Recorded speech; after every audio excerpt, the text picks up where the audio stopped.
Бизди жайды жайларда эч ким эстебейт, бирок кыш келгенде эстей баштайт да. Жанагындай баракчаларга эле, квитанцияларга 40 тонна кагаз коротуп экенбиз.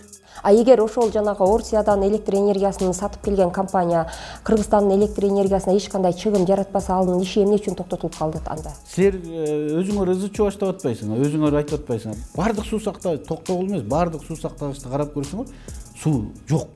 Саламатсызбы, министр мырза? Мына жылда эле ушул күз, кыш мезгилинде энергетикага байланыштуу бир абдан чоң маселелер козголуп калат да, ошол эле электр энергиясынын өчүп жаткандыгы тууралуучу. Бул негизи бир кадыресе көрүнүшкө айланып калгандай болуп атат. Муну министрлик өзү бул атайын өчүрүү эмес, пландуу өчүрүү эмес, бул ошол көмөкчү чордондор көтөрө албай калгандыктан алар өздөрү автоматтык түрдө өчүп калып атат деп жылда ушундай түшүндүрмө беришет. Быйыл да негизги себеп ошондойбу же мындан башка дагы бир олуттуу көйгөйлөр болуп жатабы? Саламатсыңар. Мен эң биринчи сөзүмдү баштаардан мурун айтып кетейин деп атам да. Кыш келгенде биз энергетиктер мындайча айтканда телеэкрандын аябай жакын мындайча айтканда бат-бат келген коноктордун бири болобуз да. Себеби өзүңөр билесиңер, бизди жайды жайларда эч ким эстебейт, бирок кыш келгенде эстей баштайт да. Анткени министрликтин эң чоң түйшүгү бул элибизди электр энергия менен камсыз кылыш керек, жылуулук менен камсыз кылыш керек, газ менен камсыз кылыш керек, көмүр менен камсыз кылыш керек да, мындайча айтканда. Мен ойлойм бүгүнкү күндө почти 100% мындайча айтканда биздин ремонтторубуз, даярдыгыбыз уже бүтүп, 1-ноябрдан баштап биз кышка кирдик. Бүгүнкү күндө мына уже 1 ай кыш мезгилин өткөрдүк. Азыр 2-айга өтүп атабыз 1-декабрдан баштап. Анан чочулуулар өчүп атат деген сөзүңүзгө мен макул эмесмин. Мен буну күнүгө мына өзүмдүн планшетимен, өзүмдүн телефонума мындайча айтканда карап отурам. Бизде болгону республика боюнча, мисалы үчүн, бир 2-3 10-04 киловольт ылдый жактан подстанциялардан өчүрүүлөр болсо, ошолорду сразу ошо күнү эле, ошол саатта эле мындайча айтканда кайра оңдоп түзөп электр энергияны камсыз кылып атабыз. Биз мисалы үчүн башка өлкөлөргө салыштырмалуу биз саатта өчүргөн өчүрүүлөр жок биздин региондордо. Ал өчүрүүлөр кайсы жерлерде болуп атат деген суроо туулуп калышы мүмкүн. Ага да жооп берип кетейин. Ал өчүрүүлөр бизде эгерде 1,5 миллион абонентибиз болсо, керектүү өчүрүүлөрдүн саны Кыргыз Республикасы боюнча 1,5, анын 1 миллион 400-ü мындайча айтканда калк население да, элдерибиз электр энергия камсыз кылат. Анан 1000ден ашыгы бул жанагындай завод, фабрика, кафе, ресторан абоненттерибиз бар да, ошолордун электр энергиясын биз өзүбүздүн келишим боюнча үзгүлтүксүз камсыз кылышыбыз керек. Жанагындай мен айтып өттүм, 1-2 эле өчүрүүлөр бар. Эми азыр өзүңөр көрүп аба ырайы да жакшы. Алар жанагы ошол биз 1,5 миллион абоненттин 750-сү ас күйө счетчик менен камсыз болгон. А жерлерде өчүрүү жок. Почти ас күйө счетчик бар жерлерде жанагындай сиз айтып өткөн көмөк чордондордо, линияларда кубаттуулук көбөйүп, мындайча айтканда жүктөөлөр көбөйүп, өчүрүүлөр болуп атат. Ошол именно ошол ас күйө счетчик жок жерлерде болуп атат да өчүрүүлөр. Кудай буйрса 26-жылдын аягына чейин 100% мындайча айтканда ушул ас күйө счетчиктерге бүт биздин мамлекетте биздин керектөөчүлөрдү счетчик коюп ошого цифровизацияга өткөрөбүз. Ал эмнени алып келип берип атат бизге? Биринчиден өзүңөр билесиңер, азыркы күндө баягы мурдакы 2 жыл мурун эгерде ар бир кардарыбызга биз 1 ай колдонгон электр энергиясына квитанция алып барып, биздин инспектор ар бир үйгө алып барып берип, аны үйүндө жок болсо дарбазасына сайып коюп, же квартиранын эшигине тыгып коюп кетип калчу да ошону менен. Эмне кылат, кайчы бериш керек? Анын баары тең эшиктеги дарбазага сайып коюп шамал алып кетет, балдар ойноп алып кетип, анан төлөнбөй калып, квитанция алып келбесе кантип төлөйт? Ошону менен көп эмелер болгон да, бизде мүчүлүштөр болгон. Биз ошонун цифровизацияны алганда өзүңөр сиз деле колдонуп атасыз, мен да колдонуп атам.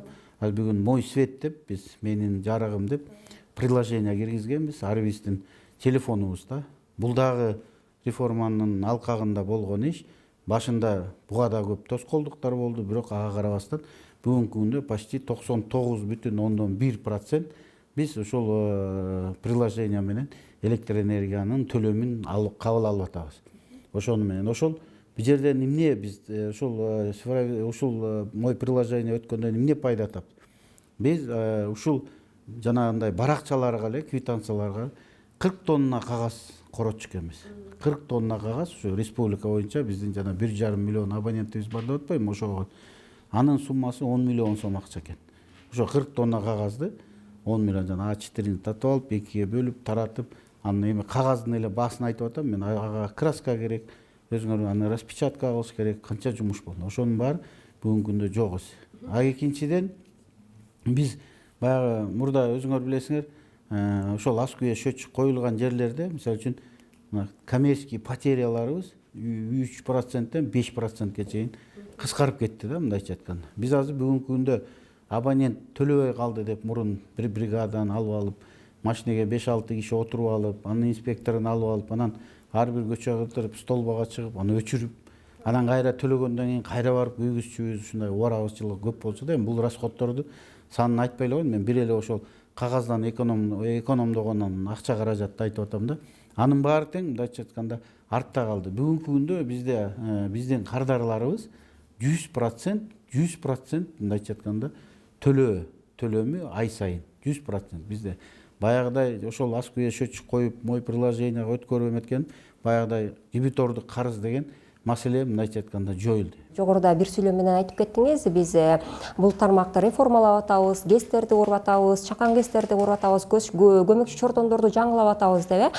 Бирок ошондой шартта деле мына жакынкы эле ушул күндөрү электр энергиясында жана жогоруда айтып кеткендей эле эми бул атайын өчүрүү дейбизби же өчүп калуулар дейбизби, ошондойлор катталды. Керек болсо жол чырактардан бери өчүп, эртең менен балдар мектепке баратканда караңгыда басууга кыйынчылык жараткандыгы тууралуу дагы видеолор чыга баштады. Ошол эле элдин эртең менен жана кечки учурга керектөө үчүн берилген 5 киловатт электр энергиясы 3 киловаттка төмөндөп кетти.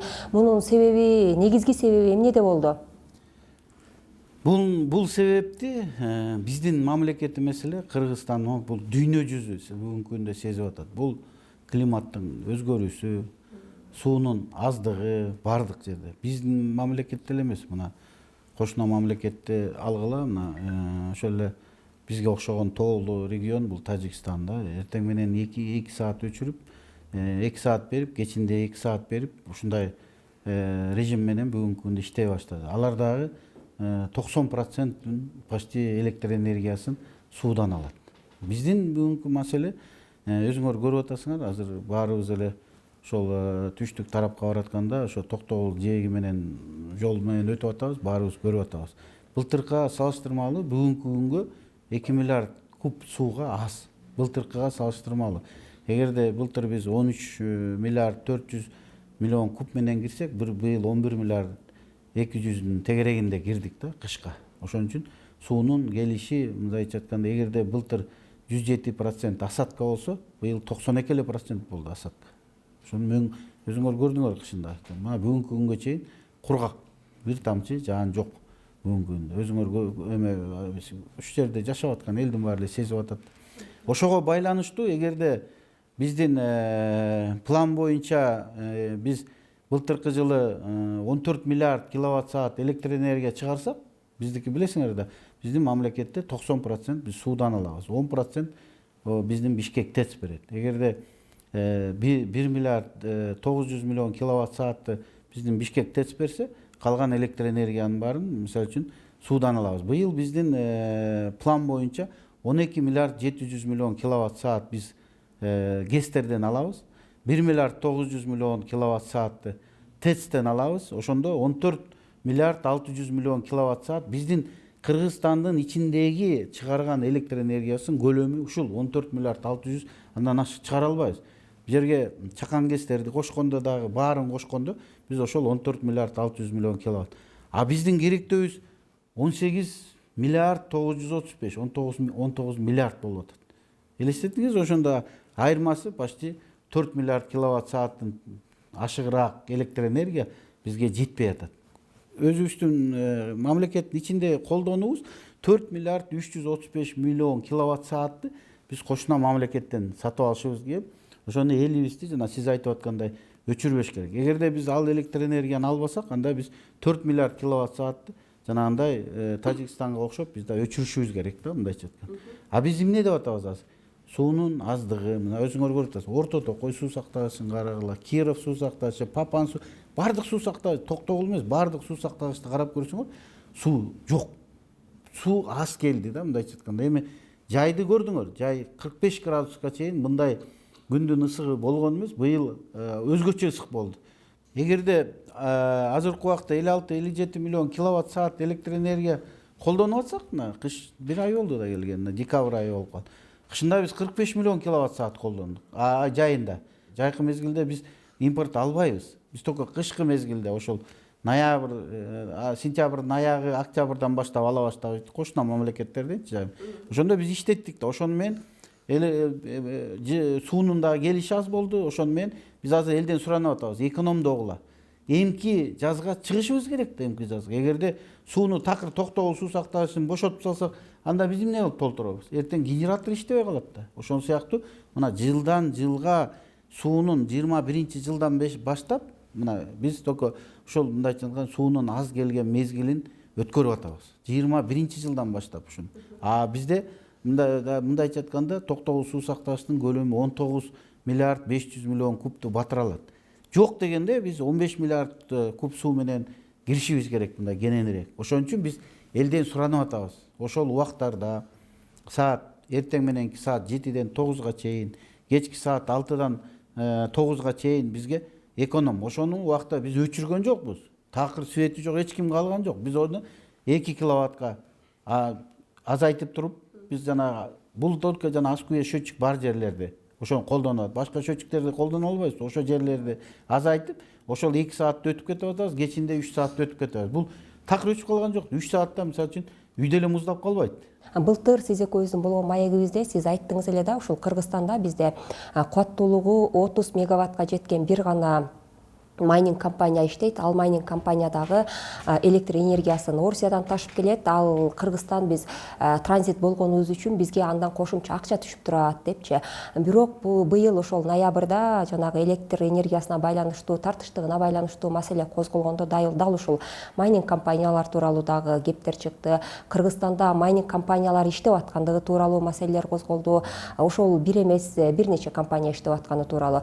Бул ошолорго кандайча шарт менен, кандай негизде уруксат берилип калган?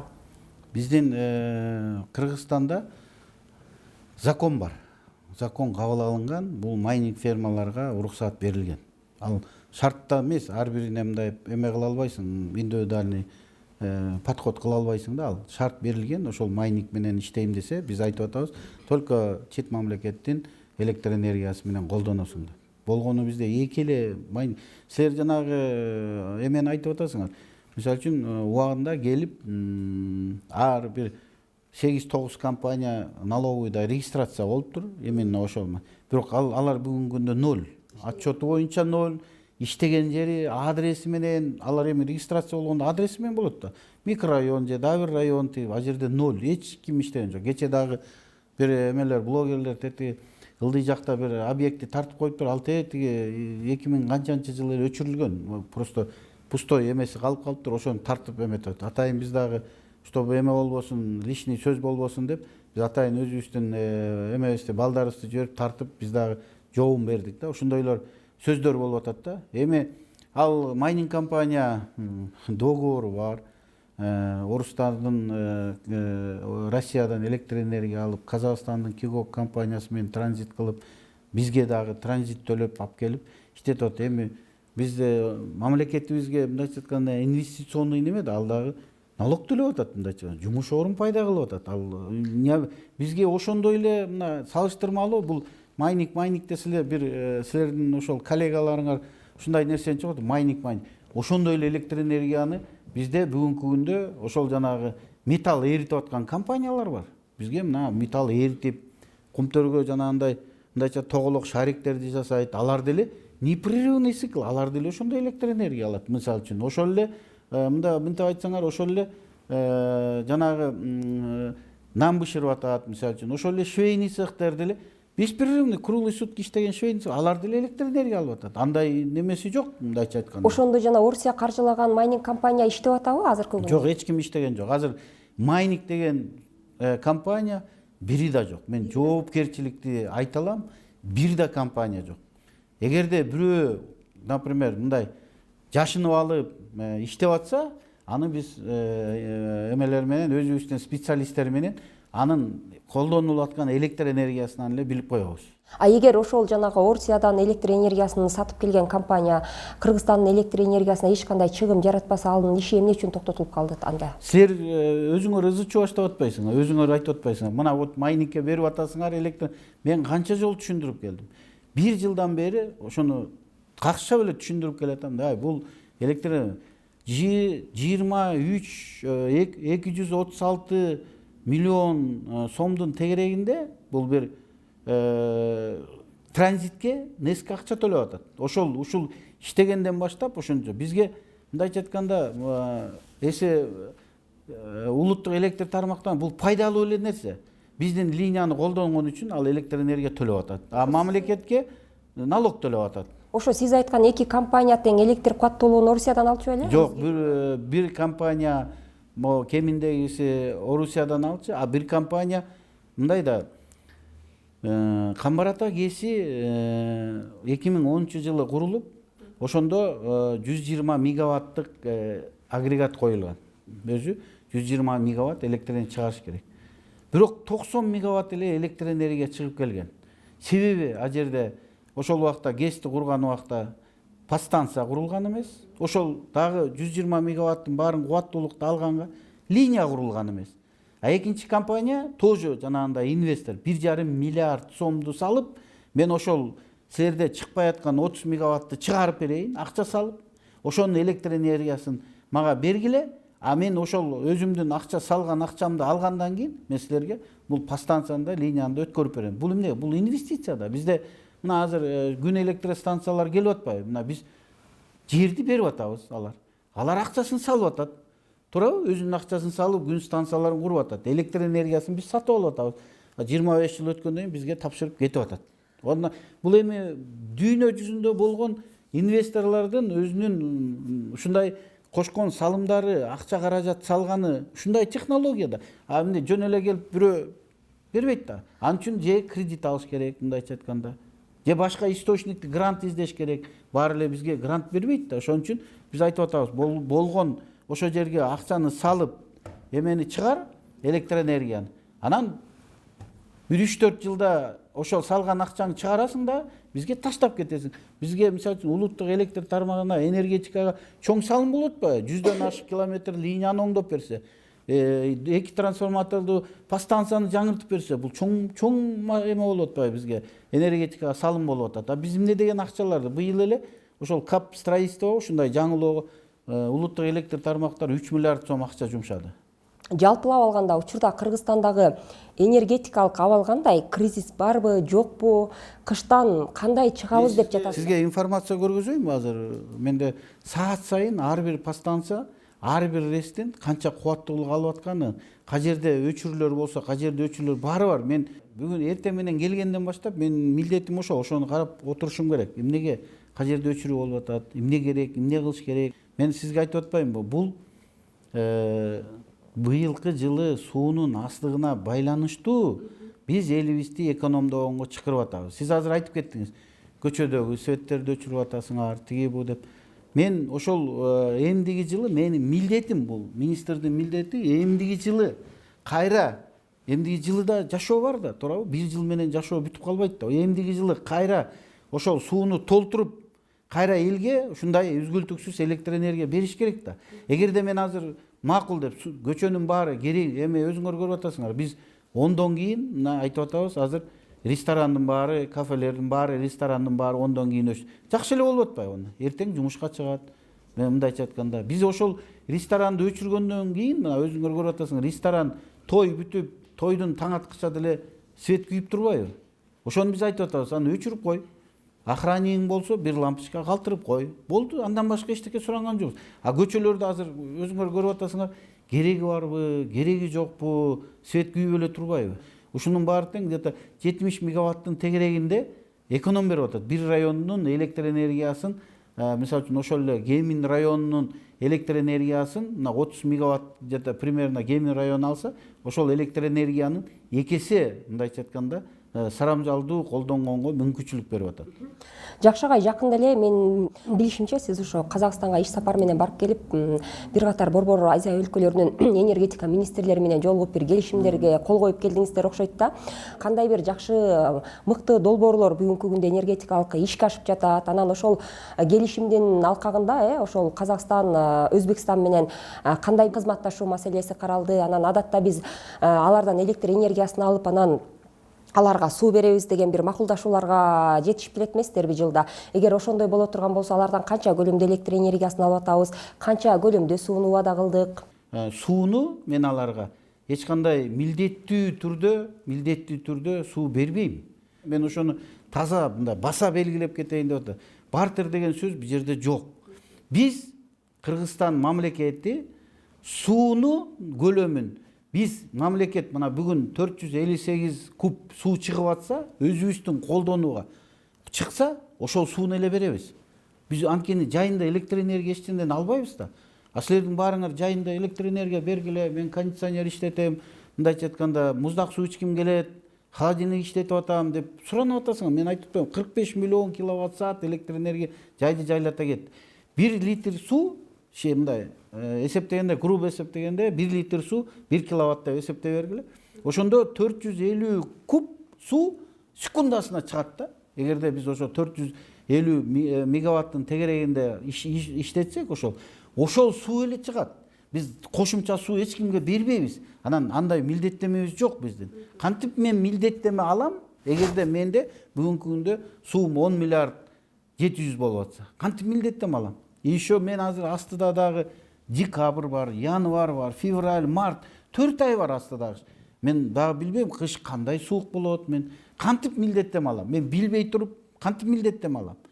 Мен алардан наоборот суранып атам. Эгерде силерден бизге азыр бүгүнкү күндө 4 миллиард 335 миллион киловатт саат жетишсиз болуп атат. Ошорекини бизге ошол эле Туркменияга барып, алардан биз эгерде мен милдеттеме алсам, мен анда бекер алат элем да. Сен мага бекер бер, мен сага бекер берем деп. Мисалы үчүн Туркменгө бекер электр энергиядан албайм андан. Мен сатып алам. Канча сомдон? Туркмен каякта, бул каякта. Канча сом экен, ал өзүбүздүн конфиденциальность. Биздин келишимде пункт бар, конфиденциальный. Алар бизге эле сатпайт электр энергия. Алар Иранга сатат, Афганистанга сатат, Өзбекстанга сатат. Ар биринин өзүнүн сүйлөшүмө жараша конфиденциальность бар. Аны силер азыр эгерде мен мынча сомдон алсын десем, ал эртең күнү Түркмен мамлекет мага таарынат. Бизде договордо турбайбы конфиденциальность? Эмне ар кайсы жеке айта бересиңер. Силерге мынчадан, аларда атаандаштык бар да. Мисалы үчүн Кыргызстанга мынчадан сатып атасың. Буга ал эч жерде айтылбайт. Кечирип койгула, аны айта албайм. Мен жогорку кеңеште да ошентип айтам. Өзбекстандан да сатып алам, Казакстандан да сатып алам, Россиядан да сатып алам, жана 4 миллиард 300 деп атпайм. Эч кимдин астында менин милдеттемем жок. Бартер, мен сага суу берем, сен мага электр энергия бер. Алар наоборот айтып атат. Эгерде ошол Токтогул кезиндеги суу баары бир бизге агып келип атпайбы? Булар баары бир ошол электр энергия колдон. Кышында азыраак агызып, жайкы мезгилге калсын деген ой менен алар бизге жардам берип атат. Атак мындай кереги да жок ал. Аны мындай баа менен электр энергияны башка мамлекетке да сатып ийгенге мүмкүнчүлүгү бар. Жакшы агай, анан чакан кестер тууралуу айтып кетсеңиз, соңку жылдары көп басым жасап атасыздар ушу чакан кеске. Бүгүнкү күнгө карата канча жалпы чакан кес бар? Алар канча кубаттуулуктагы электр энергиясын бөлүп чыгарып атат? Жайкы мезгилде 1 миллиардка жакын чыгарат. Кышкы мезгилде бир 600 миллион киловатт саат берет да. Канча саны? Азыр саны быйыл бир 40ка жакыны уже жакын арада дагы курулуп кирген атат, мындайча айтканда. Азыр бир 27-28 азыркы быйылкы жылга иштеп атат. Ошондо где-то 48-50 мегаваттын тегерегинде ишке кирди да мына азыр. Кече эле мына Шамшы коктусунда дагы бир чакан кес кирди, жылдын аягына чейин дагы кирет. Жаздан баштап чоң кестерден 30 мегаваттка чейин биз чакан кес деп эсептейбиз. Чоң кестерден азыр биринчи квартал деп атабыз. Кудай буйруса эмдиги жыл Орто Токой суу сактагычындагы 21 мегаваттык орто токой кеси кирет. Анан Мореки атомдук электр станциясы боюнча көптөн бери эле Кыргызстан ушул маселе боюнча теманы көтөрүп келатат. Бул тууралуу эми ар кандай пикирлер айтылып жүрөт. Бул жагдайды эске албаганда кечээ Орусиянын президенти Владимир Путин келгенде дагы ал маалымдоо каражаттарына интервью берип атып, дал ушул Кыргызстан менен ушул атомдук электр станциясын куруу маселеси боюнча дагы кыскача токтолуп өттү. Учурда иш кандай жүрүп атат? Эң биринчи маселе бул атомный станциянын эң биринчи ким берип курабы? Россия курабы, Кытай курабы? Бул эң биринчи маселе экология. Бүгүнкү күндө бизде мындайча айтканда, эгерде элибиз, биздин кыргыз элибиз пока макулдугун бермейинче биз аны курбайбыз. Бүгүнкү күндө биз ошонун үстүндө ал үчүн биздин балдарды окутушубуз керек. Бизде пока андай бир дагы эмелер, вуздар андай окутпайт. Балдарды биз ошондо условиялар коюп атат. Балдарды окутуп бергиле, специалисттерди даярдап бергиле, экология жагынан изилдеп туруп, анан уруксатын алып бергиле, эл менен биз сүйлөшүүлөр жүргүзүп, эл даяр болсун деп атабыз. Биз эми мындайча айтканда, мен как энергетик буну кошо алып жүрүшүм керек. Бул деген бир жылда курулчу эмес. Бул эң эле курулганы бул 10 жылдаран барып курулат да. Ошон үчүн баары өзүңөр көрүп атасыңар. Азыр эле суроо берип атасыңар, эмне себептен электр энергия аз болуп атат. Биз деген, мен энергетика министри болгондон кийин альтернатива жагын обязательно ойлошум керек. Мына бүгүнкү күндө күн энергиясын киргиздик. Мына жакын арада өзүңөр көрөсүңөр, ишке кирип атат. Мына шамал энергиясын көрөсүңөр, Кудай буйруса анын баары иштеп, уже ишке кирип атат. Эмдиги жылы уже биринчи станцияларды уже киргизе баштайбыз. Могу жылдын аягында пландаштырып атабыз, кеминдеги дагы бир станцияны киргизе. Бул альтернатива. Андан кийин еще атомный станция менен биз дагы мындайча айтканда жумушту ала жүрүшүбүз керек. Мунун баары убакыт керек. Эртеңки күнү мындайча айтканда келишим түзүп эле бүрсү күнү баштайбыз дегенден биз алыспыз. Мындайча айтканда альтернатива жагын эч кандай бизге тоскоолдук бербейт. Иштеп даярдап турсак, любой убакта эгерде керек болсо кура баштайбыз. Биздин элибиздин эң биринчи биздин кыргыз мамлекетинин элинин оюну. Жогоруда бир нече жолу айтып кеттиңиз, ошол күн менен иштөөчү электр станцияларын депчи. Кечээ жакында ошо Орусиянын президенти келгенде дагы ошол багытта бир Ысык көлдө күн менен иштей турган электр станциясын куруу, андан тышкары Кара Кечеде дагы жеп куруу маселеси козголду окшойт. Ушулар тууралуу айта кетсеңиз. Күн станция боюнча Владимир Владимирович Путин айткан бул Unigrin деген компаниясы, орустун компаниясы, бул жерде 300 мегаваттык күн станциясын куруп баштады. Ошо Торайгыр айылында. Нововинд деген компания, тоже бул Россиянын компаниясы, 100 мегаваттык мындайча айтканда шамал станциясын курганга бүгүнкү күндө уже даярдыгын көрүп атат. Алар уже оборудованиясын алып келип, кече жакында эле мен барып көрүп келдим. Азыр ошол жерде уже иш башталды. Кудай буйруса, аны дагы эмдиги жылы пландаштырып атабыз. Биринчи мегаваттарын эмдиги жылы ишке бере баштайт. Кара Кече боюнча бүгүнкү күндө биз азыр жерин бөлүп бердик. Мындайча айтканда изыскание кылат ал жерди. Чоң ТЭЦ да бул 1200 мегаватт. А жерде дагы инвесторлор менен азыр иш баштап атабыз буюрса.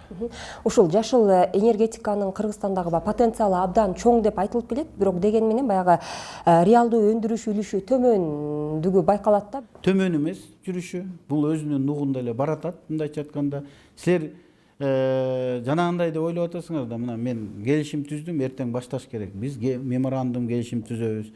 Ал мындайча изучать этет. Билесиңерби, ушул күн станциясын куруш үчүн, шамал станциясын куруш үчүн 1 жылдан исследование кылат. 1 жылда кыш мезгилинде канча саат күн тиет, канча саат шамал үйлөйт, жаз мезгилинде үйлөйт. Анан средний 1 жылдын исследованияны алып туруп, алар бүт баары тең ошол оборудованияларын баарын коюп, исследование алып туруп, программасын иштетип, исследование алгандан кийин анан 1 жылда анан чыгарып туруп, анан банкка барат. Билбей туруп кантип барат. Ошол банка, мына мен 1 жылда изилдөө кылдым, ошол момча мегаватт берет экен. Мен момча акча салсам, момча жылда сенин акчаңды кайра кайтарып берем деген. Бүт бардык жерде бизде USAID-тин программасы боюнча, Кыргызстан боюнча бүт шарттар, кай жерде кандай күн тиет, кайсы областта, ошонун баары изилделген. Ага карабастан булар өзлөрүнүн изилдөөлөрүн жасайт. Ошону мен азыр изилдөө жасап бүтүп, мына азыр Кудай буйруса, быйылкы жылдын аягы менен, эмдиги жылдын башталышы менен көрө баштайсыңар. Азыр көлгө баратканда жолдун жээгинин баары жанагындай жаркыраган панелдер болот, ветровой станциялар болот, Баткен областында болот, Таласта болот, Нарын областында болот. Анын баары тең бүгүнкү күндө азыр иш жүзүнө кирип, площадкаларын даярдап, рабочийлерди алып келип, мына кечээ эле мен Тор Айгырга барып келдим. Ал жерде 240га жакын компаниядан иностранный компаниялар келип, уже ишмердүүлүгүн баштап атат. Алар дагы ушул февраль менен эмдиги жыл августтун аягына чейин 500 мегаваттын тегерегинде электр энергия бергенге даярбыз. 4 гигаваттын тегерегинде бизде келишимдер бар.